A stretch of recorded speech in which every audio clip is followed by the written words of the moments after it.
আর মাত্র 2 দিন পরে এই পবিত্র মাস আমাদের মাঝে আগমন করবে।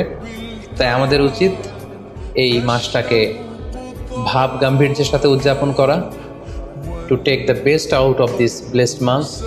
যত বেশি পরিমাণে সম্ভব নেক কাজ করে আল্লাহ তাআলার ক্ষমাপ্রাপ্ত বান্দাদের অন্তর্ভুক্ত হওয়ার চেষ্টা করা। আমরা যদি এই মাসকে উদযাপনের জন্য এখন থেকে একটা প্ল্যান করি বা প্রোগ্রাম করি এবং সেটার আলোকে যদি পুরো মাসটি আমরা পরিচালনা করবার চেষ্টা করি, তাহলে আশা করি খুবই ফ্রুটফুল ওয়েতে এই যে অফার দেওয়া হয়েছে, স্পেশাল অফার, এই অফারগুলোকে আমরা কাজে লাগাতে পারবো এবং বেশি বেশি ইবাদত করে আল্লাহ তাআলার প্রিয় ভাজনদের অন্তর্ভুক্ত হতে পারবো।